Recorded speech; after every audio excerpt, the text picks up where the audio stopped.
आज सकाळपासून एका जबाबदार वर्तमानपत्रात आणि काही प्रसार माध्यमांमध्ये काही गोष्टी आलेल्या आहेत ज्या अधिकृतपणे पक्षाने राष्ट्रवादी काँग्रेस पक्ष शरदचंद्र पवार अधिकृतपणे कुठल्याही चॅनलशी किंवा कुठल्याही वर्तमानपत्राशी पक्ष बोललेला नाही। पक्षाच्या धोरणांबद्दल जी काही भूमिका वर्तमानपत्रात किंवा चॅनल्सवर आली ती सूत्रांच्या थ्रू आलेली आहे। फिजिकली ऑफिशियली कुठलंही स्टेटमेंट हे राष्ट्रवादी काँग्रेस पक्ष शरदचंद्र पवारांनी केलेलं नाही। त्याच्यामुळे हा सगळा गोंधळ जो मी चॅनल्समध्ये गैरसमज हे पाहिले त्याच्यामुळे मला असं वाटलं की आदरणीय पवार साहेब आणि राष्ट्रवादी काँग्रेस पक्ष आणि महाविकास आघाडी आमचे सहकारी पदाधिकारी कार्यकर्ते यांच्या मनात पक्षाबद्दल कुठलाही गैरसमज असू नये म्हणून मी आपल्याला विनंती केली, कारण अधिकृत पक्षाने कुठलीही भूमिका मांडलेली नाही। त्यामुळे तुम्हाला मनात जे प्रश्न असतील ते मन मोकळेपणे तुम्ही मला विचारावे आणि जे ऑन कॅमेरा आहे तेच वास्तव आणि सत्य आहे। सूत्रांची माहिती हा बोलला तो बोलला ऑफ कॅमेरा ऑन कॅमेरा चहा पिताना गप्पा मारताना त्याच्यात काही तथ्य नाही। त्याच्यामुळे मन मोकळेपणे तुमच्या मनात जे असतील ते प्रश्न त्याचं वास्तव आणि त्याचबरोबर इथे यायच्या आधी काँग्रेसचे अध्यक्ष आणि माननीय संजय राऊत साहेब या आणि बंटी पाटील दादा या तिघांचीही मी सविस्तर बोललेले आहे, कारण का त्यांनाही काही गैरसमज काय होतं, कोण नागपूरला आहे कोण आणि कुठे आहे, मग तो बूम घेऊन जातो, त्याला बिचारायला हेड ऑफिसनी काहीतरी सांगितलेलं असतं, मग त्या हेड ऑफिसनी सांगितलेलं तो बिचारा पुढे विचारतो। त्याच्यामुळे हा एक थोडंसं मिसकम्युनिकेशन झालंय असं मला जाणवलं, म्हणून मी आपल्याला विनंती केली की तुमचे जे काही प्रश्न आहेत आणि पक्षाची काही ठोस भूमिका आहे ही पक्षाच्या वतीने आदरणीय पवारसाहेब, माननीय जयंतराव, माननीय शशिकांत शिंदे साहेब या सगळ्यांची चर्चा करून सगळ्या खासदारांना आणि आमदारांना माहिती देऊन मी तुमच्या समोर आज इथे बसलेली आहे।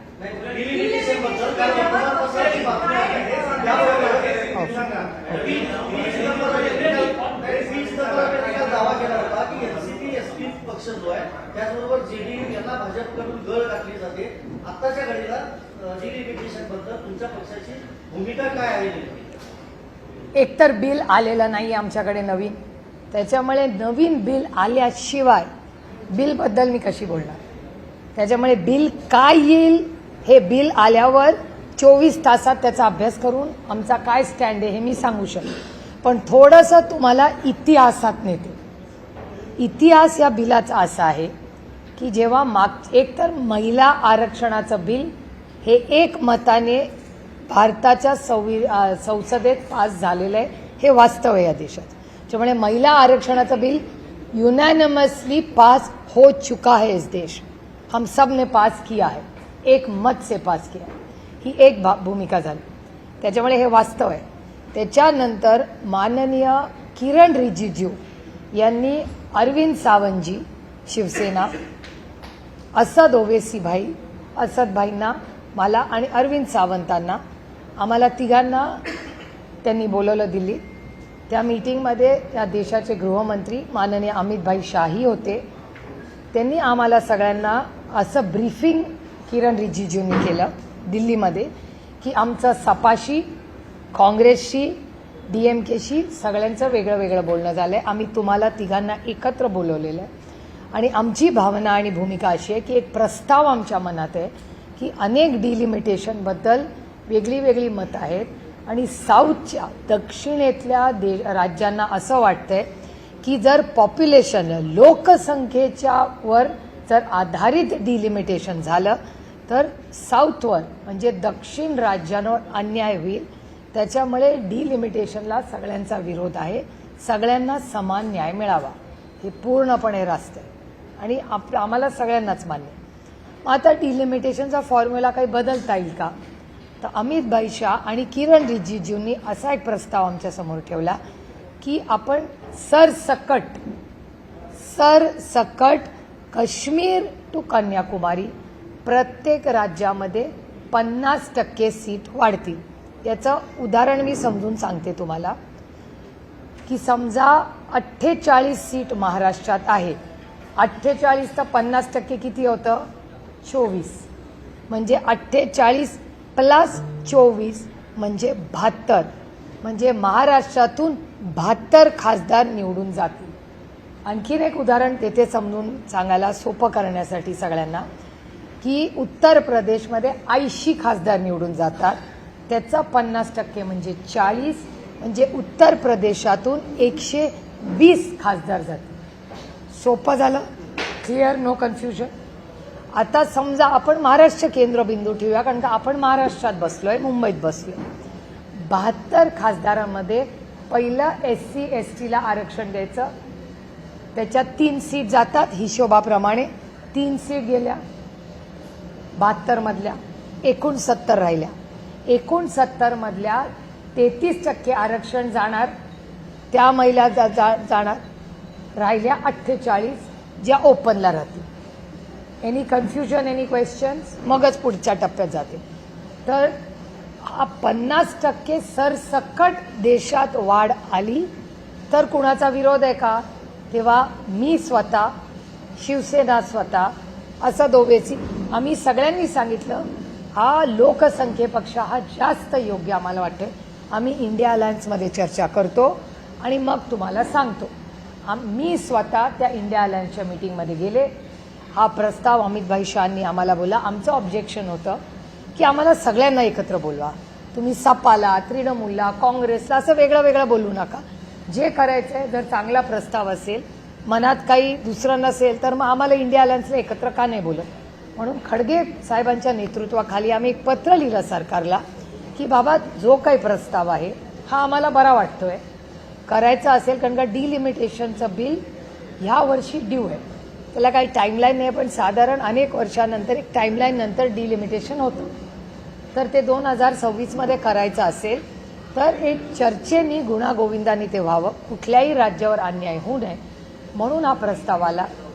माझं स्वतःचं DMK, तृणमूल, सपा सगळ्यांशी बोलणं झालं, काँग्रेसशी बोलणं झालं आणि मोठी हा प्रस्ताव जेव्हा आला तेव्हा आम्ही सगळे म्हणलो की इंडिया अलायन्सच्या माध्यमातून आपण या सगळ्याचा विचार करायला हरकत नाही कारण का कुठल्याच राज्यावर ह्याच्यात काही अन्याय होत नाही असं दिसतंय. पण हे करत असताना डिलिमिटेशनचा प्रोसेस काय असेल, म्हणजे मतदारसंघ जर बदलायचे झाले तर तुम्ही कसे बदलणार, त्याचा फॉर्म्युला काय, त्याचं उत्तर सरकारकडे नव्हतं. मग सरकारने बिल आलं. बिल आणल्यावर आम्हाला धक्का बसला कारण का मला स्वतःला वाटलं होतं की ते 50% त्याच्यात लिहिलेलं असेल. बिलमध्ये कुठेही 50%चा उल्लेख देखील नव्हता. तुम्ही संसदेची चर्चा जर काढून बघितली, आम्ही सविस्तर त्याचा उल्लेख आमच्याही भाषणात केला आहे आणि माननीय अमित भाई शाहचं ऑन रेकॉर्ड पार्लमेंटमध्ये संसदेत स्टेटमेंट आहे की 50%ची अट माझी घालायची तयारी आहे. 1 तास हाऊस बंद करूया, मी बिलाचा प्रस्ताव करतो. नंतर ना हाऊस बंद झालं ना नवीन बिल आलं आणि बिलचं काय झालं हे तुम्ही सगळ्यांनी पाहिलेलं आहे.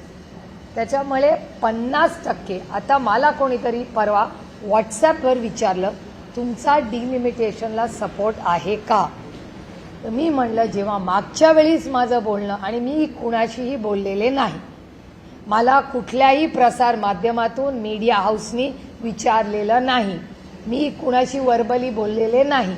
मला काल एक व्हॉट्सॲप आला की आर यू सपोर्टिंग, त्याचं मी उत्तर लिहिलं की we will consider provided, consider इंग्रजी मी रिपीट करते, consider supporting if the 50% cap is to be discussed and the bill how will it be implemented is still a question mark.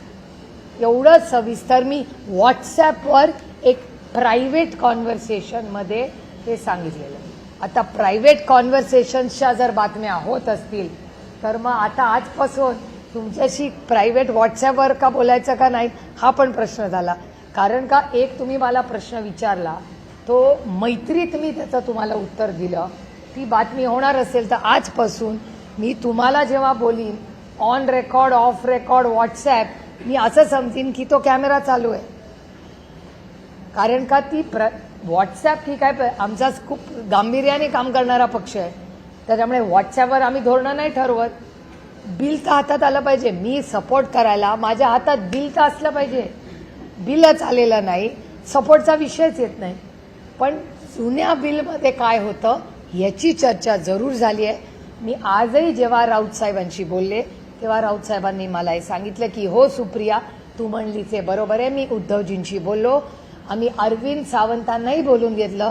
Arvind सावंतांनी confirm केलं की सुप्रिया सुळे असद ओवेसी अरविंद सावंत अमित शहाजी आणि किरण रिजिजू अशी मीटिंग दिल्लीत झाली का तर झाली. ती ऑफिशियलच मीटिंग होती. ती आम्ही काँग्रेसला सांगितली की ऑफकोर्स सांगितली. आणि मी आजही जेव्हा हर्षवर्धन सपकाळांना बोलले मी काँग्रेससाठी बोललेलेच नाही. तुम्ही दाखवावा आज सकाळपासून मी कॅमेरावर काँग्रेसने हा निर्णय घेतलाय. मी आत्ता पहिल्यांदा बोलते आज मीडियाशी. त्याच्यामुळे या सगळ्या गोष्टी ज्या आहेत it's a storm in a teacup. मला वाटतं त्या खिडक्या बंद करा म्हणजे आवाज येणार. त्यामुळे राष्ट्रवादी काँग्रेस पक्ष शरदचंद्र पवार डिलिमिटेशनच्या बाबतीत जर गरज असेल तर सरकारने प्रस्ताव द्यावा. 50% जो कॅप आहे तो जर सगळ्या इंडिया अलायन्सची आम्ही चर्चा करू आणि योग्य आणि लोकप्रतिनिधी आणि मायबाप जनतेच्या हिताचा असेल तर आमची कुठल्याही विधेयकाला चर्चा करायची तयारी आहे. कारण काही लोकशाही आहे. मी 3 JPCsवर आत्ता आहे. 3 joint parliamentary committees. 1 nation 1 election. मी काल उत्तर प्रदेशवरूनच आले त्याची चर्चा करून. मी नवीन कॉर्पोरेट लॉ येतोय त्याच्या JPCवर आहे. आणि 3री JPC 130th अमेंडमेंट. त्याच्यामध्ये कुठलाही प्रधानमंत्री मुख्यमंत्री जर 30 दिवस जेलमध्ये गेला तर त्याला सुमोटो काढायचा अधिकार आहे. याचा राष्ट्रवादी काँग्रेस पक्ष शरदचंद्र पवार ताकदीने विरोध करत आहे. 2 JPCsमध्ये आम्ही चर्चेला बसलोय. अजून ती JPC पूर्ण झालेली नाही. त्याच्यामुळे 2 मध्ये आमची अजूनही चर्चा चालली आहे. 3ऱ्या JPCमध्ये आमचा पहिल्या दिवसापासून त्या विधेयकाला विरोध आहे. कालही होता आजही येऊन उद्या होईल. कारण का कुठलाही व्यक्ती उद्या कुठल्याही नेत्याला जेलमध्ये टाकेल 31 दिवस ठेवेल 31व्या दिवशी त्याला सुमोटो काढता येईल. हे अधिकार कोणाचेही नाही. कारण का केस खरी आहे की नाही या देशामध्ये you are innocent till you are proven guilty.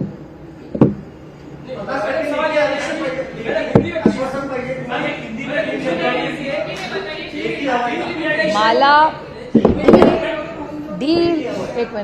डिलिमिटेशनचा process काय असेल फॉर्म्युला काय असेल हे तर कळलं पाहिजे आम्हाला. आमचं म्हणणं आहे डिलिमिटेशन काळाची गरज आहे असं सरकार म्हणते. ठीक आहे आमची चर्चेला बसायची तयारी आहे.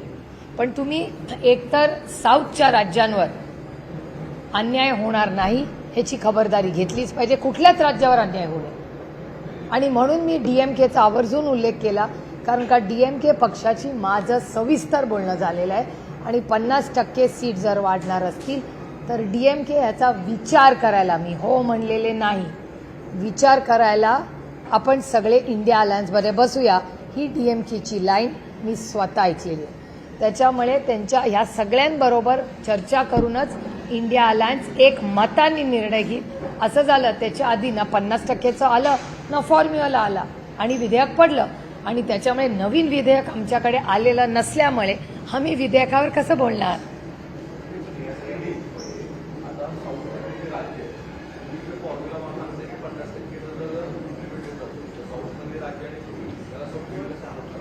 नाही एक तर 50% पण फॉर्म्युला डिलिमिटेशनचा कसा कळणार हे पण आम्हाला कळलं पाहिजे ना.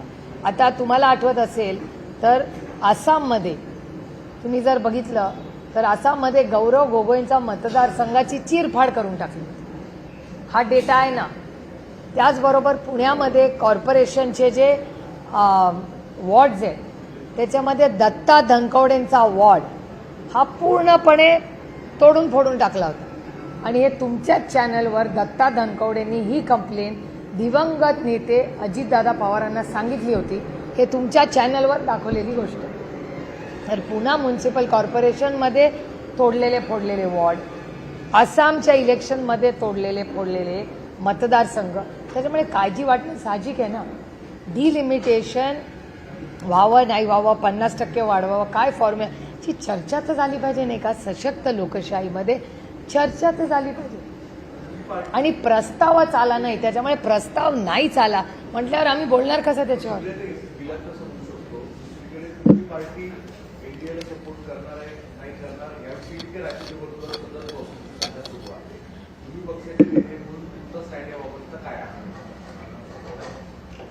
एकतर मला गंमत ह्याची सगळ्याची असं वाटते, जे मी काल नाशिकमध्ये गेले आणि मला वेदना होतात या गोष्टींमुळे. कारण का आमचं आयुष्य काही ब्रेकिंग न्यूज नाही आहे. आम्ही राजकारणात समाजकारणात जेव्हा येतो तेव्हा आमची भावना ही चांगलं पॉलिसी मेकिंग व्हावं म्हणून आम्ही दिल्लीला जातो. म्हणजे मी स्वतः खासदार का झाले याचं कारण मला असं वाटलं की चांगली पॉलिसी मेकिंगचं काम आपण करावं, विधेयकांवर चांगलं काम करावं. आणि विधेयकांवर सोडून बाकी सगळीच चर्चा आमच्याबद्दल होती. एक तर आम्हाला आधी काँग्रेसमध्ये मर्ज केलं, मग आम्हाला बीजेपीत मर्ज केलं, त्याच्यानंतर सेनेत मर्ज केलं. मी परवा नाशिकमध्ये म्हणले आता मनसेच राहिले. तुम्ही आमच्या पक्षाकडून कुठलं स्टेटमेंट आलंय? तुम्ही आमच्याच पक्षासाठी आम्ही सोडून सगळे विचार करताय. आमच्या एकाही आमदार, खासदार, पदाधिकारी, नेता, आमचा कार्यकर्त्याचं कुणाचंही स्टेटमेंट मी कुठल्याही चॅनलवर पाहिलेलं नाही. तुमचे सूत्र तुम्हाला सांगतात. कुठला आमचा नेता येऊन बाहेर म्हणालाय काही वेगळं? नेता, कार्यकर्ता, विधायक, खासदार सांगा ना मला.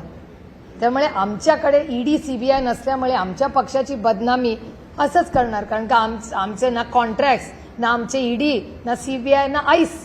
त्याच्यामुळे ते काहीच नसल्यामुळे एक पक्ष जो महाराष्ट्राच्या आणि देशाच्या हितासाठी काम करू इच्छितो त्याचं खच्चीकरण कसं करणार?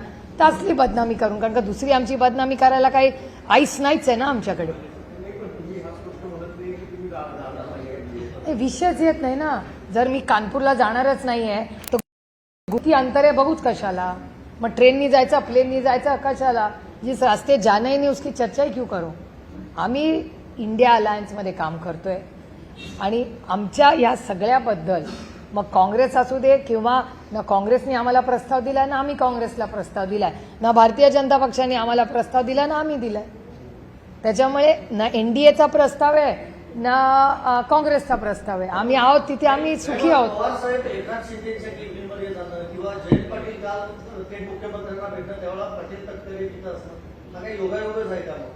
एक मिनिट. पवार साहेब कॅबिनमध्ये जाणं हा योगायोगच आहे. कारण का ते चालत गेले. आता it's really a boring story. तुम्हाला वेळ असेल आणि त्याला व्ह्युअरशिप असेल तर सांगते. पवार साहेब चालत गेले यांनी असेंब्लीमध्ये आणि मी थोडीशी लेखीच्या ह्यानी नेहमी जरा एजवर असते. कारण का माझं म्हणणं असतं तुम्ही जास्त चालू नका, जास्त एक्झर्शन करू नका वगैरे वगैरे. आणि ते ओव्हर इंडिपेंडंट असल्यामुळे ते हात करून म्हणतात तू गा बस, तुला काय कळत नाही. म्हणून ते आपल्या चालत सुटले नेहमीप्रमाणे. आणि परत येताना तिथल्या कॅमेराजमध्ये ह्या सगळ्या गोष्टी आहेत की काही आमदार साहेबांना म्हणले साहेब तुम्ही आलाच इतक्या वर्षांनी तर आम्हाला पण इथे बसूया. तर जी खोली होती तिथे ते वळाले आणि त्या खोलीत जाऊन ते बसले. आता त्यांना काय माहिती. आणि एक सांगते, असेंब्ली पार्लमेंटमध्ये, संसदेत आणि कुठल्याही असेंब्लीमध्ये फक्त प्राईम मिनिस्टरचं ऑफिस आणि चीफ मिनिस्टरचं ऑफिस ह्या फिक्स जागा असतात. बाकी सगळ्यांचे ऑफिसेस बदलत असतात. हे तुम्हालाही माहिती असेल, तुम्ही रिपोर्टिंग करता. तिथे काय फिक्स जागा नसतात. कुठलीच आयुष्यातली जागा बाय द वे राजकीय पद्धतीत फिक्स नसते. आणि ज्याला वाटत असेल ती फिक्स्ड आहे ह्या भ्रमात मी तरी नाही आहे. There is nothing permanent in politics ever for anybody for that matter. त्याच्यामुळे ह्या भ्रमात मी नाही आहे. त्याच्यामुळे ते जाऊन तिथे बसले. ते काय 4-5 लोक त्यांना भेटले. हा शिंदे साहेबांचा मनाचा मोठेपणा. अच्छे को अच्छा बोलना चाहिए. आता त्याची न्यूज कराल की शिंदे साहेबांचं ताईंनी कौतुक केलं. जे चांगलं आहे हे वास्तव ते मी खरं बोलते की ते कॅबिनेट सोडून ते आले, त्यांनी साहेबांना 1-1.5 सेकंड एक बुके दिला, हा त्यांचा मनाचा मोठेपणा, आणि ते निघून गेले. साहेबांनी त्यांची मीटिंग केली आणि आले. त्यानंतर राऊतसाहेब नाराज झाले. मी स्वतः राऊतसाहेबांना फोन करून सांगितलं की राऊतसाहेब असं असं झालं. दुसऱ्या दिवशी तुमच्याच चॅनलवर राऊतसाहेबांनी हेही सांगितलं की हो मला फोन आला होता, मला आता कळले, आता माझी नाराजी काही नाही. त्याच्यामुळे ती व्यक्ती ती गोष्ट होऊन ॲक्च्युली खूप जुनी झालेली आहे ती. पण तुम्ही विचारली म्हणून, आणि मी फार इतिहासात रमत नाही, मी आय लिव्ह द मोमेंट, मी वास्तव तेच जगते. कालची घटना, कालची घटना. आता मला सांगा, तुम्ही मला पण हा प्रश्न विचारत नाही आहे. काल माझा ब्रेकफास्ट उत्तर प्रदेशमध्ये योगी आदित्यनाथजींबरोबर होता, माझं लंच डिम्पल यादवांकडे होतं. मग तुम्ही मला हा प्रश्न विचारत नाही की तुम्ही यांना का भेटला? हा पण प्रश्न आहेच ना. योगीजींकडे आम्ही गेलो होतो 1 नेशन 1 इलेक्शनच्या कामासाठी. हा योगीजींनी एक मुख्यमंत्री म्हणून आम्हाला गाईड दिलं, आम्ही भेटलो, आम्ही फोटो काढला, आम्ही ट्विट केला त्यांचे आभार मानून. डिम्पल यादव आणि अखिलेश यादव यांचे आमचे कौटुंबिक संबंध आहेत. मी त्यांना भेटायला गेली उत्तर प्रदेशला गेल्यावर. धर्मेंद्र भैया आणि मी पूर्ण 2 दिवस एकत्र होतो सपामध्ये. ह्या काय प्रत्येक जण कुणाला भेटला म्हणून काही कट कारस्थानासाठीच भेटतं हे खरंच मनातून काढून टाकाय. दुर्दैव आहे की महाराष्ट्राच्या राजकारणात कोणी भेटलं म्हणजे काहीतरी कट कारस्थान करते. एक हा माझा भूल. जयंतराव काल ऑफिशियली माननीय मुख्यमंत्र्यांचा वेळ मागून गेले होते. माननीय मुख्यमंत्र्यांना ते हे सांगायला गेले होते की राष्ट्रवादी काँग्रेस पक्ष शरदचंद्र पवार ह्याचा नगराध्यक्ष आहे, त्या नगराध्यक्षावर चुकीच्या पद्धतीने ॲक्शन घेतलेली आहे. बरोबर ॲक्शनचा टायमिंग बघा, हाऊस चालू असताना ॲक्शन नाही झाली, बरोबर असेंब्ली संपली आणि 2 दिवसात ॲक्शन झाली. हा योगायोग आहे. हा एक भाग झाला. जयंतराव तर ऑफिशियली गेले होते, गाडीने गेले, गाडीने आले. त्यांनी जयंतरावनी काय हुडी बुडी घातली नव्हती, ऑफिशियलीच गेले, काही प्रॉब्लेम नाही. एक तिथे सुनील तटकरे जी आणि प्रफुल्ल पटेलजी होते का नाही ह्याचं उत्तर माझ्याकडे नाही. आणि हा प्रश्न मला विचारायच्या ऐवजी हा प्रश्न तुम्ही माननीय देवेंद्रजींना विचारला पाहिजे, कारण काही मीटिंग त्यांच्या घरी झाली. वर्षा बंगल्यात ते राहतात ना, त्याच्यामुळे त्यांच्या बंगल्यात कोण येतं जातं हे आम्ही कसं सांगणार? आम्ही सामान्य माणसं, आम्ही साधे विरोधी पक्षातले खासदार, आम्हाला कसं माहिती असेल माननीय मुख्यमंत्र्यांच्या घरी कोण जातं नाही? ह्या सगळ्या प्रश्नाची उत्तरं तुम्ही त्यांना विचारावं लागेल. आमच्या पक्षाचे नेते इस्लामपूरच्या ईश्वरपूरच्या कामासाठी गेले होते, ऑफिशियली वेळ मागून गेले होते, त्यांचं काम झालं आणि पुढच्या दरवाज्याने गेले आणि पुढच्या दरवाज्याने परत. मतदारसंघ पुनर्रचनेच्या बिलच्या संदर्भात तुम्ही म्हणता की 50% सरसकट जर जागा वाढत असतील तर त्या संदर्भात इंडिया अलायन्समध्ये त्या संदर्भातली चर्चा होईल. परंतु जर एकीकडे पाहिलं तर हे जे काही पुनर्रचना होते त्याच्यानुसार उत्तर भारताला एक वेगळं माप दिलं जाणार आहे, दक्षिण भारताला एक तसं होणारच नाही ना. जर 50% आलं तर मग कसं माप होईल? स्टँडर्डायझेशनच होईल ना काश्मीर टू कन्याकुमारी. मेजॉरिटी मतदारसंघ वाढणार, अर्थातच तिथे 500 अधिक मतदारसंघ बनतील, दक्षिणेकडे 300 मतदार. आत्ता जसं आहे तसंच होईल.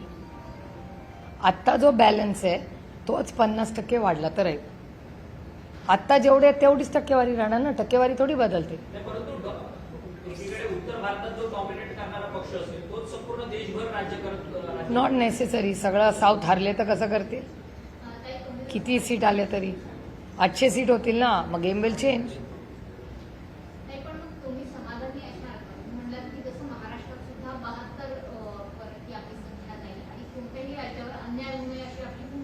क्लिअरली. पण त्याच्याबरोबर एक तर प्रस्ताव तर येऊ द्या. मागच्या वेळेस आम्हाला बोलवलं मीटिंगमध्ये पण बिलमध्ये आलंच नाही, म्हणून आम्ही बिलला विरोध केला. म्हणजे आम्हाला बोलून सांगितलं एक आणि बिलमध्ये प्रिंटमध्ये आलं नाही. आता आपण जे बोलतो ते बिलात यायला पाहिजे ना.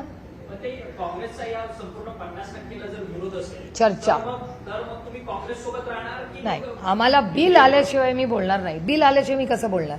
कारण का इम्प्लिमेंटेशन कसं करणार हा पण एक मोठा मुद्दा आहे ना.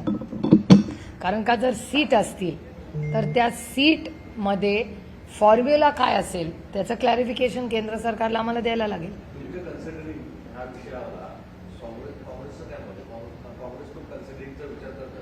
त्याचं ते काँग्रेसला विचारा. मला नाही, जेव्हा मोठी आमचं इंडिया अलायन्समध्ये मीटिंग झाली होती तेव्हा आमचं सगळ्यांचं एक मत होतं की फॉर्म्युला काय हा आम्हाला इन रायटिंग पाहिजे.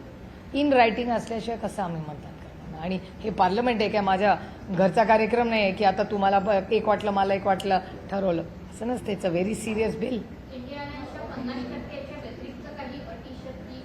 नाही, फॉर्म्युला काय जसं आसाममध्ये मतदारसंघ तोडले फोडले तसं होऊ नये. डिलिमिटेशन व्हावं ते कुठल्या तरी नियम कायद्यात झालं पाहिजे, कुठल्या एका पक्षाच्या मनमर्जीनी नाही. पण तरी सातत्यानं जयंत पाटील यांच्यावरती प्रश्नचिन्ह उपस्थित होतं. कारण या जयंत पाटलांनी सगळ्या आमदारांची मीटिंग विधिमंडळात घेतली, त्याच्यानंतर प्रत्येकाची मतं जाणून घेतली, अशा पद्धतीच्या बातम्या समोर आल्या. एक मिनिट, जयंतरावांनी मीटिंग कुठे घेतली? विधिमंडळ. कधी? या अधिवेशनामध्ये. कधी घेतली? आतला कंटेंट तुम्हाला कोणी सांगितलं? सूत्र कोण आहे? मग सूत्र जर सांगत नसेल तर त्या सूत्रावर कशाला विश्वास ठेवताय? कारण का त्या सूत्रांनी जे सांगितलं आजपर्यंत खरं आलं का? काय त्याच सूत्रांनी तुम्हाला हे सांगितलं? मग हा सूत्र खूपच ग्रेट आहे, ज्याला सगळ्या पक्षातलं सगळं माहिती आहे, पण त्याला 1.5 वर्ष लागलं. 1.5 वर्ष मी ऐकते ऑपरेशन टायगर, 1.5 वर्ष मी ऐकते. एक तर राष्ट्रवादी काँग्रेस पक्षात संवाद हा आदरणीय पवार साहेबांचा देशात सगळ्यात छोटातला छोटा कार्यकर्ता त्यांना सकाळी घरी जाऊन भेटतो. त्याच्यामुळे मी काय नवीन तुम्हाला सांगत नाही. आम्ही काय स्पेसिफिकली हॅलो तुला कोणाचा फोन आला का असला आमच्याकडे चालत नाही. आमचा पक्ष फार गांभीर्याने राजकारण आणि समाजकारण करतो. आमचे सगळे आमदार आणि खासदार हे 24/7 कुठे असतात हे तुमच्या सगळ्या चॅनलवर दिसतं. कारण का आमचे आमदार खासदारांना सुट्टी बुट्टी घ्यायची वेळ नसते. आमचे सगळे खासदार आणि आमदार फुल टाईम लोकसेवेत असतात.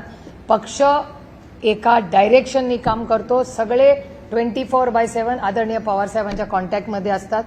राष्ट्रवादी काँग्रेसचा एकही खासदार आणि आमदार कुठलाही वेगळा निर्णय घेणार नाही.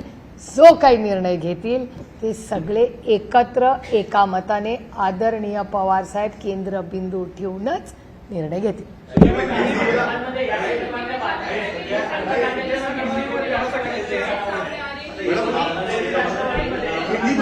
मराठी जय महाराष्ट्र. पहिलं मराठी संपू दे.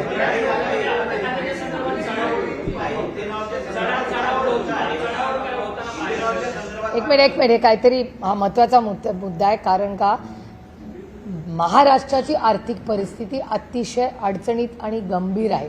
त्याच्यामुळे त्यांचा अर्थचा एक प्रश्न विचार. तुमचा पक्ष सत्तेत जाणार या सगळ्या माध्यमांमध्ये बातम्या येतात आणि त्याच्यामध्ये पण महत्वाची गोष्ट अशी की जयंतराव यापूर्वी देखील जयंत पाटील सर यापूर्वी देखील या राज्याचे अर्थमंत्री राहिलेले आहेत. त्यामुळे अर्थ खातं सध्या अर्थ खात्यावरतूनच त्या राष्ट्रवादीमध्ये चढाओढ आहे आणि ही राष्ट्रवादी देखील चढाओढ करते अर्थ खात्याची. अशा प्रकारच्या माध्यमांसमोर बातम्या येतात. त्यामुळे पक्ष इंटरेस्टेड आहे का सत्तेत जाण्याकरता या खात्याच्या संदर्भात? मला गंमत वाटते. गेले 12 वर्ष माझा तुम्ही शपथविधी घेताय बरोबर ना? 12 वर्ष करताय की नाही माझा शपथविधी तुम्ही? हे मी नाही, तुमचा डेटा काढून बघा. सुप्रिया सुळेंचा शपथविधी आहे आणि माझं डिपार्टमेंट पण तुम्ही अनाऊन्स करता. बिचाऱ्या मोदीजींना तेवढा तरी अधिकार द्या माझं डिपार्टमेंट ठरवायचा. त्याच्यामुळे ह्या सगळ्या ज्या स्पेक्युलेशन अर्थ खात्याचा तो विषय माननीय देवेंद्रजींचा अंतर्गत विषय ना. मुख्यमंत्री ठरवतो कुणाला काय द्यायचं. हा प्रश्न मला विचारायच्या ऐवजी हे सगळे जे काल रात्रीची मीटिंग वर्षामधली त्याच्यात कोण होतं कोण नव्हतं अर्थ खातं हे सगळे प्रश्न मी नाही याची उत्तरं देऊ शकत. याची उत्तरं फक्त आणि फक्त या राज्याचे माननीय मुख्यमंत्री देऊ शकतात.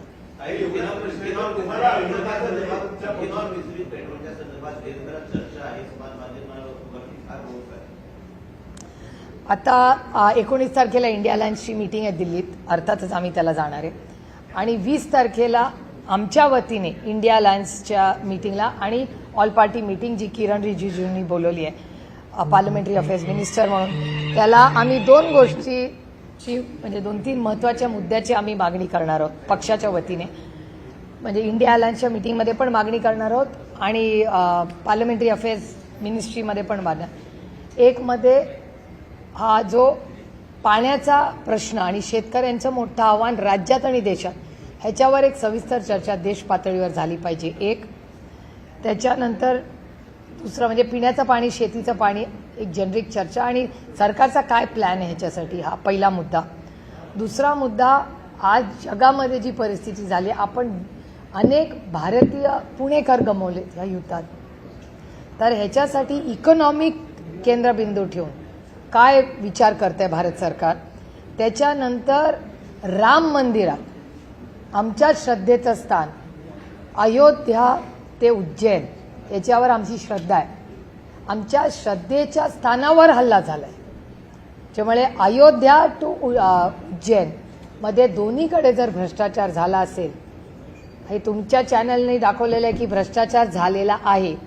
काँग्रेस राष्ट्रवादीवर ह्याच भारतीय जनता पक्षाने टोकाची भूमिका घेतली होती. आमचे अनेक नेते जेलमध्ये टाकले असे आरोप झाले आणि आता ते मंत्रिमंडळात आहेत. म्हणजे ज्यांना भारतीय जनता पक्षाने जेलमध्ये टाकलं ते आज मंत्रिमंडळात आहेत. त्याच्यामुळे मग ते भ्रष्ट होते का नाही तो आता एक आईसचा एक वेगळा विषय, तो मी आज बोलणार नाही. पण आमच्या श्रद्धेच्या स्थानी आम्हाला प्रचंड वेदना आणि दुःख झालेलं आहे की ज्या मर्यादा पुरुषोत्तम रामांचं मंदिर बांधलं, त्या मर्यादा पुरुषोत्तम राम आणि उज्जैनच्या मंदिरामध्ये, या दोन्ही मंदिरांमध्ये झालेला भ्रष्टाचार, चोरी, हा शब्द मला चोरी म्हणताना पण कसं तरी होते. कारण का मंदिर म्हणजे आपलं श्रद्धेचं स्थान आहे, त्याचा आणि चोरीचा हा विषय एकत्र येणंच म्हणजे खरंच शर्मेने मान खाली घालावी. मग ह्याच्याबद्दल काय करतंय केंद्र सरकार. आणि जे मंदिर आहे उत्तर प्रदेशमधलं, ते उत्तर प्रदेशमधलं प्रभू श्रीरामांचं मंदिर, ह्याचा जो ट्रस्ट आहे त्याचा सगळा कंट्रोल केंद्र सरकारच्या हातात आहे. मग केंद्र सरकार काय याच्याबद्दल ॲक्शन घेणार आहे. आणि वाईट एकाच गोष्टीचं वाटतं की आमच्या श्रद्धेस्थान जे आहे त्याचे लोकप्रतिनिधी ह्या देशाचे प्रधानमंत्री आहेत. जरी ते एका पक्षाचे असले तरी देशाचे प्रधानमंत्री आहेत. ते तुमचे माझे सगळ्यांचेच प्रधानमंत्री आहेत. प्रधानमंत्र्यांच्या मतदारसंघात केंद्र सरकार जे ट्रस्ट चालवतं त्या ट्रस्टमध्ये जर भ्रष्टाचार आणि चोरी प्रभू श्रीरामांच्या मंदिरात होत असेल तर मग कुणावर विश्वास ठेवायचा हो. माणुसकीवरचाच विश्वास उठायचा अशी परिस्थिती झाली आहे. त्यामुळे आमच्या श्रद्धा ह्याला ठेच पोचवली, ह्याचं दुःख आयुष्यभर राहील.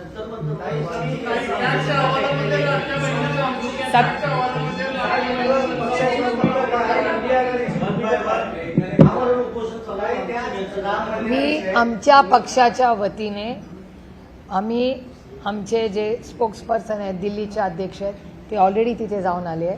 आणि 17 तारखेला मी स्वतः दिल्लीला जाणार आहे. माझी JPCचा रिपोर्ट आहे, फायनल रिपोर्ट, तेव्हा मी स्वतः जंतर मंतरला जाणार आहे.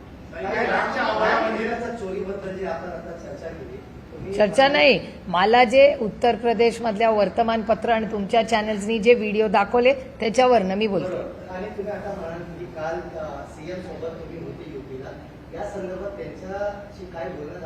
नाही, कालची चर्चा वन नेशन वन इलेक्शन बद्दल होती. काल स्पेसिफिक ऑल पार्टी डेलिगेशन होतं, 25 खासदार होते, CM, दोन्ही DCM, त्यांचे स्पीकर, लीडर ऑफ ऑपोजिशन, या सगळ्यांची एक मोठी मीटिंग होती काल लखनौला. आणि त्या मीटिंगमध्ये वन नेशन वन इलेक्शन व्हावं का नाही व्हावं ह्याच्यावर त्यांच्या पक्षाची काय स्टँड आहे त्याच्याबद्दलची ती चर्चा होती.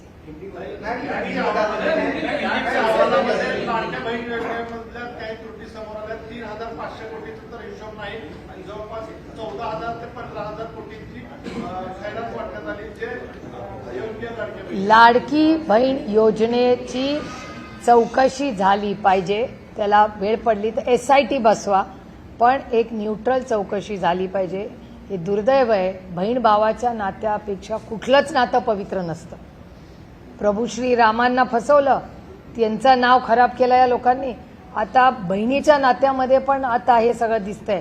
हे अतिशय वाईट आहे. आणि महाराष्ट्र आणि प्रभू श्रीराम ह्यांच्यामुळे, म्हणजे बहीण आणि प्रभू श्रीराम ह्या दोन्ही गोष्टी आस्थेच्या आणि प्रेमाच्या आहेत. त्यामुळे आम्हाला अंतःकरणातून दुःख आणि वेदना होत आहेत त्याच्यामुळे.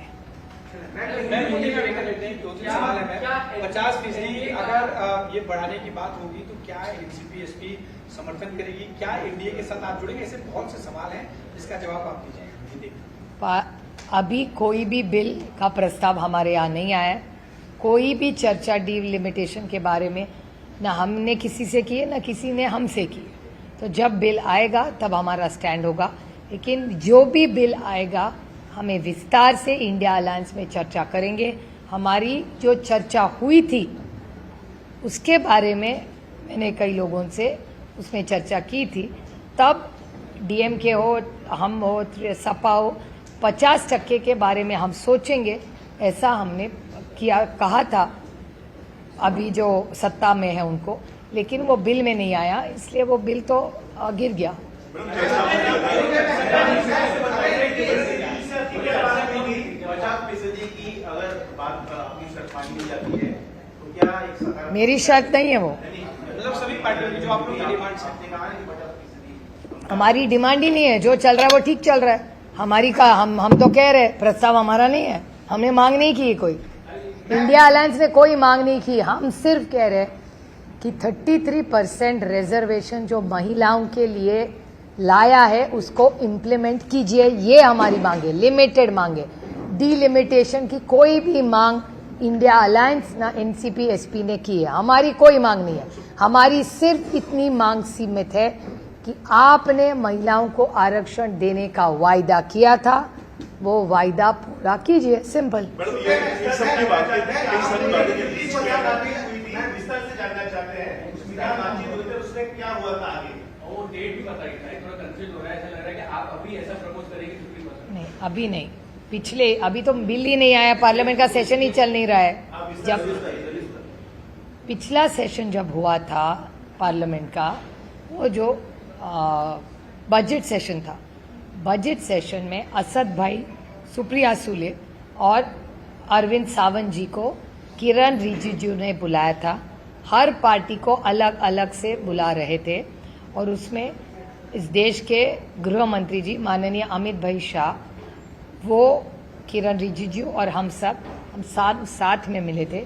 उन्होंने हमें एक प्रस्ताव रखा जिसके बारे में बाद में हम सब ने इंडिया अलायंस की बैठक में, मैंने और अरविंद जी ने भी, जो प्रस्ताव हमें भारतीय जनता पार्टी और एनडीए अलायंस से आया उसके बारे में चर्चा की। फिर खड़गे जी के नेतृत्व में हमने माननीय अमित भाई शाह और सरकार को खत लिखा कि भैया हम सबको आप अलग अलग बुला लीजिए, हमारी विनती है कि आप इंडिया अलायंस के हर पार्टी को अलग न बुलाइए, हम सबको साथ में बुलाइए। देश के हित में कुछ होगा तो हम सरकार के साथ रहेंगे। मैं आपको उदाहरण दे दूं कि पहलगाम पे जब हल्ला हुआ, पहलगाम पे हल्ला होने के बाद इस देश का पहला नेता था जिन्होंने कहा ये देश पे हल्ला है, राजनीति नहीं करेंगे, हम सरकार के साथ खड़े रहेंगे। उस नेता का नाम शरद पवार है। और उसके बाद एक ऑल पार्टी मीटिंग बुलाई गई, राजनाथ सिंह जी ने चेयर की वो मीटिंग, उन्होंने हम सबको ब्रीफिंग किया। और ये कांग्रेस पार्टी का भी बड़प्पन है कि कांग्रेस पार्टी के नेता माननीय राहुल जी गांधी और खड़गे जी ने भी उस मीटिंग में कहा कि ये पहलगाम पे हत्या नहीं, देश पे ये हुआ है, हमला हुआ है, तो हम देश के साथ रहेंगे, सरकार के साथ रहेंगे। और 100 सांसद, उसमें मैं भी एक थी, हम हर देश में गए और हर देश में भारत की तरफ से गए कि ये भारत की गलती नहीं है, भारत पे अन्याय हो रहा है, आप हमारे साथ खड़िए। और ऑपरेशन सिंदूर हुआ। 10-10 दिन हम घर क्षेत्र छोड़ के देश के लिए 100 सांसद दुनिया भर घूमे और हम देश की जय जयकार करते गए। फिर हमने देखा नहीं कि इसमें इंडिया है, अलायंस है, क्या एनडीए है, नहीं, देश के लिए पहले देश, उसके बाद राज्य, उसके बाद पार्टी और उसके बाद फैमिली। तो हमारे लिए देश और देश की एकता ही मायने रखता है, जो कांग्रेस पार्टी का ही बड़ापन था। जो कांग्रेस पार्टी ने ऑपरेशन सिंदूर के वक्त जो स्टैंड आदरणीय शरद पवार जी ने किया, वही स्टैंड कांग्रेस पार्टी ने लिया। मैंने नहीं कहा। चर्चा करेगी।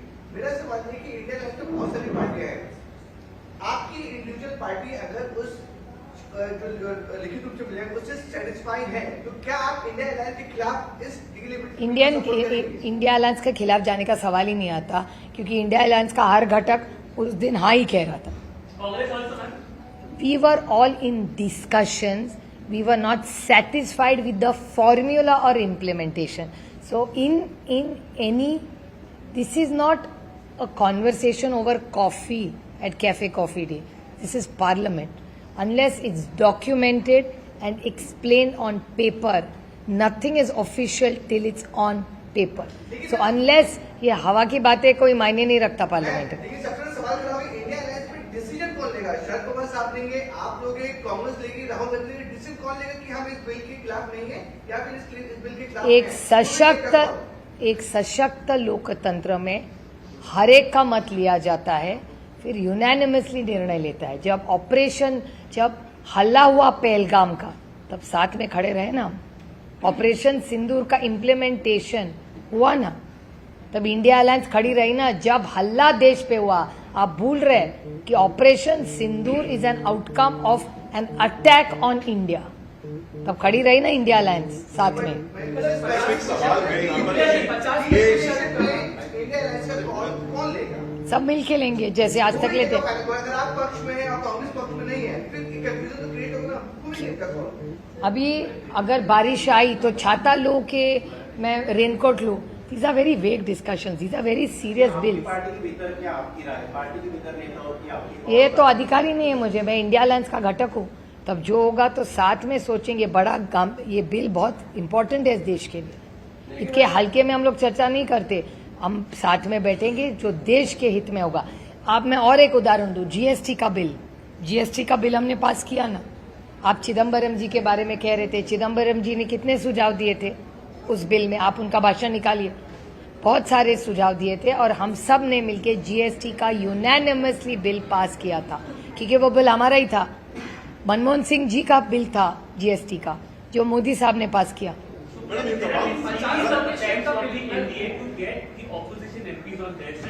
Has this attempt been made on your party as well? And how confident you are that your 8 MPs are going to stick with you? Nobody has made any attempts towards me or my MPs to the best of my knowledge. So, I mean, I don't have so much spare time to indulge in gossip. And I don't believe in sources. I believe in reality. So let me reassure you that all 8 MPs of NCP, SP and all our MLAs, we stick together. Whatever decision we'll be taking, please understand, NCP is a party where Shri Sharad Pawar not only leads it, he invests in everybody and he listens. His biggest strength as a leader that he's an amazing listener. And you can verify this. He will talk to every MLA and MP and hear them is what they want or what their view is. Only then he gives a decision. Anybody who's worked with him will tell you. There is no discussion only. It's like going, am I going to Kanpur? Why should I find out on Google Maps? There is no proposal. Nor is NDA asking us, nor we are asking NDA. So where is the question of having the discussion? The discussion is on TV, not in the party or the organization.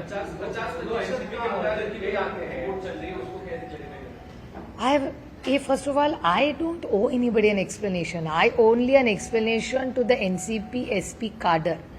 Till my brother was alive, was there dialogue? 100%. Was it my brother's last wish for all of us to come together? Yes, it was. It was my brother's last wish for both the NCPs to work together and be together. Unfortunately, my brother passed away. So now there is no reason to have this conversation because my brother is no more. Party में ऐसी चर्चा beach में आती है कि विधायक चाहते हैं, सांसद चाहते हैं, कोई एनडीए के साथ जाए, कांग्रेस के साथ जाए या दोनों एनसीपी का मर्जर. पार्टी के डिस्कशंस हर हफ्ते होते हैं.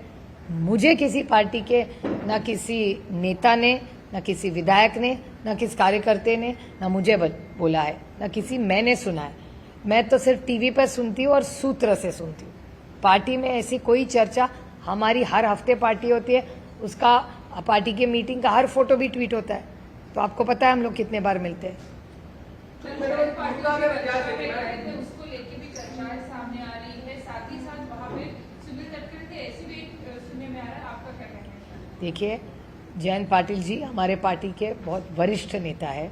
कल वो ऑफिशियली टाइम लेके माननीय मुख्यमंत्री जी को मिलने गए थे. ओपनली गए गाड़ी से और फ्रंट डोर से गए, फ्रंट डोर से वापस आए.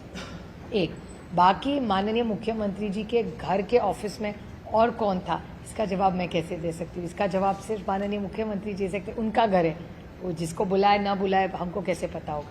मैंने अगर पास वीडियो भी देखे तो अजीत दादा पवार के साथ जो लोग उस वक्त गए एनडीए का वो हिस्सा होना चाहते थे वो चले गए, पार्टी में एक राय बनी अंदरूनी जिसके खिलाफ आप रहे हैं शरद पवार रहे। क्या फिर से कोई ऐसी बात बन सकती है, चाहे वो डिलिमिटेशन को लेकर हो कि एनडीए के साथ जाना चाहिए, एनडीए के साथ देना चाहिए? अभी तो क्या आज उस वक्त आप तैयार हो जाए? नहीं, आज के दिन में तो पार्टी में कोई चर्चा ही नहीं है, प्रस्ताव ही नहीं है। तो प्रस्ताव ही नहीं है तो बात किस बारे में करें? अभी राज्य के सामने क्या है, देश के सामने क्या है? आज बारिश, पीने का पानी, ये तो बड़े मसले हैं ना देश के सामने। अजीत दादा पवार जब गए तब हालात बहुत अलग थे। आज दादा नहीं रहे इसलिए मैं कुछ नहीं कहूंगी इसके बारे में, लेकिन आप भी जानते हैं और मैं भी जानती हूँ कौन क्यों गया। लेकिन आज मेरा भाई नहीं है तो मैं उसके बारे में कुछ नहीं कहूँगी। लेकिन उस वक्त जो प्रेशर था अजीत दादा मान रहे थे कि चले जाना चाहिए, क्या विद इन पार्टी अभी भी उस तरह का प्रेशर कहीं से है कि हाँ एनडीए का हिस्सा होना चाहिए, सत्ता के साथ जाना चाहिए, कई काम हो जाते हैं? आज के दिन हमारे पार्टी में ऐसी कोई ही चर्चा नहीं है, न प्रस्ताव आया है, न हमने किसको प्रस्ताव दिया। कि हम विरोध में बैठे हुए हैं, जो फैसले मिलते हैं हमारे काम नहीं होते, इसलिए हमें सरकार के साथ जाना चाहिए। आज के वक्त क्या इस वक्त आपके साथ कोई स्थिति है क्या? ये स्थिति आपके साथ है क्या? नहीं, हमारे साथ ऐसी कोई स्थिति नहीं। चर्चाएं जो है वो चल रही है, सुनेत्रा पवार जी को अभी भी फाइनेंस डिपार्टमेंट स्टेट सीएम ने दिया नहीं है, उसको लेके भी एक मुलाकात आने वाले समय में हम करेंगे, ऐसा कुछ सुनील गडकरी कह रहे हैं। लेकिन ये पूरा डिसीजन अभी भी सीएम के ऊपर है। देखिए, एक राज्य का सीएम ही तय करता है ना कौन सा डिपार्टमेंट किसको दे। ये तो मुख्यमंत्री का अधिकार है, वो कैसे आप छीन सकते हैं? भाजपा ये महत्वपूर्ण जो डिपार्टमेंट है वो एनसीपी को दे पाएगा और उतने काबिल लोगों को वो उनके आघाड़ी का युति का अंतर्गत मामला है। मैं दूसरे के घर में क्यों झांकू, वो देख लेंगे।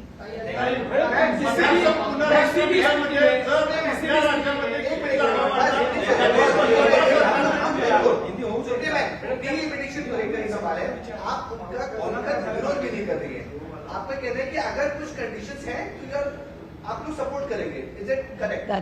That's not what I'm saying. Let me reiterate what I have said. First of all, मैं रिपीट कर रही हूँ आपके लिए, आपकी जानकारी के लिए, एक आज के दिन डिलिमिटेशन के बारे में कोई प्रस्ताव नहीं है। तो जो प्रस्ताव है ही नहीं उसके बारे में मैं कैसे बोल पाऊंगी, क्योंकि मैं एक सशक्त लोकतंत्र की एक लोक प्रतिनिधि हूँ। सामने कुछ है ही नहीं तो उसके बारे में मैं कैसे बोलूं? I don't know what they have in mind. तो जब तक बिल नहीं आएगा तो हम कैसे बोलेंगे?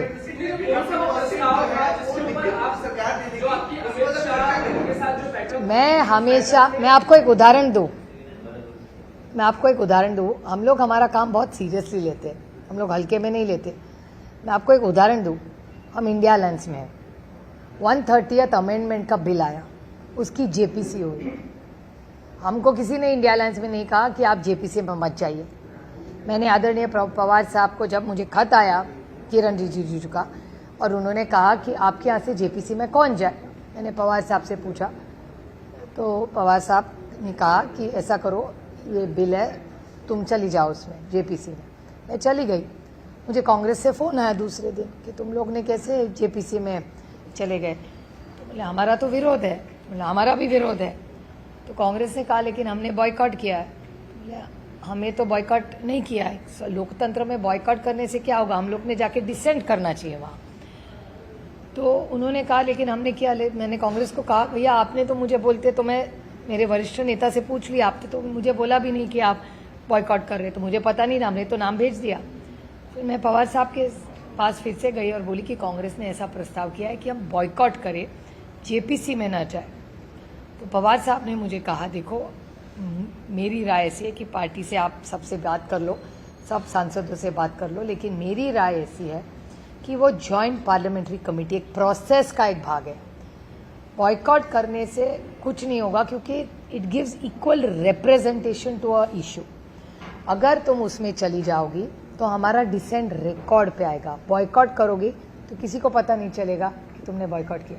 रिकॉर्ड पे लाओ कि हमारा डिसेंट है, हमारा रिकॉर्ड पे आएगा कि NCP SP is against this bill and we are giving a dissent note 1। दूसरी बात, जब मैं जेपीसी में गई और मुझे ध्यान में आया कि कोई ऑपोजिशन इंडिया अलायंस की पार्टी नहीं है। मैंने चेयरमैन को विनती की, आप फिर से सबको विनती की, सब पार्टियों को हमने विनती की कि आप सब आइए, विटनेस करिए और डट के विरोध करिए। लेकिन उनका सबकी राय ऐसी रही कि उनको विरोध नहीं करना है, उनको बॉयकॉट करना है। ठीक है, उन्होंने बॉयकॉट किया। असद ओवैसी और सुप्रिया सुले दोनों हैं उस जेपीसी में, हम डट के विरोध करते हैं उसका। मेरी डिसेंट नोट कल चली जाएगी, आपको रिपोर्ट में दिखेगी। तो तब इंडिया अलायंस में कांग्रेस ने बॉयकॉट की जेपीसी, हमने बॉयकॉट नहीं की, हम उसी में गए लेकिन विरोध किया।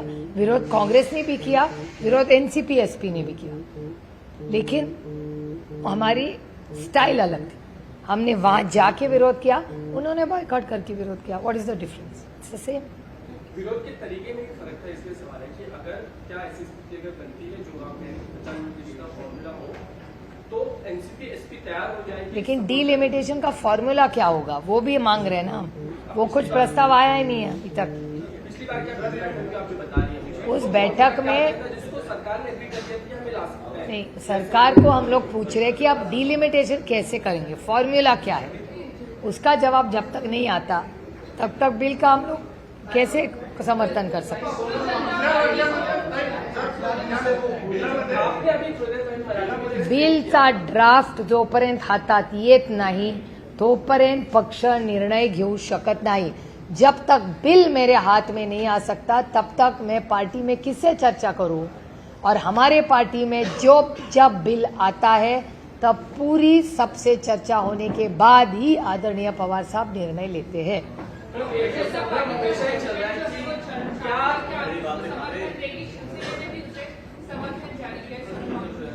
हाँ, मैं 17 तारीख को खुद जा रही हूँ और हमारे जो पार्टी के दिल्ली के लोग हैं वो सब जा चुके हैं, वहाँ मिल के आके गए। कधी? कुठल्या 20 तारखेला? कोणाचं? आम्हाला काय अजून काय त्यांच्याकडून प्रस्ताव किंवा माहिती काय आलेली नाही, जेव्हा येईल तेव्हा बघू। पण 17ला मी स्वतः जाणार आहे। जिस तरीके से एनडीए को लेकर के आप क्या कोई भी पार्टी का दबाव बने तो आप एनडीए का हिस्सा किसी भी कीमत पे नहीं होंगे? बीजेपी का एनसीपी कभी भी, एनसीपी एसपी किसी के दबाव में आने वाली पार्टी नहीं। ना हम दबाव में कल थे, ना आज है, ना कल रहेंगे। हम दबाव में कोई काम नहीं करते। ये देश दबाव से नहीं चलेगा या किसी की मनमर्जी से नहीं चलेगा। ये देश सिर्फ और सिर्फ भारत रत्न डॉक्टर बाबा साहब अम्बेडकर के संविधान से चलेगा।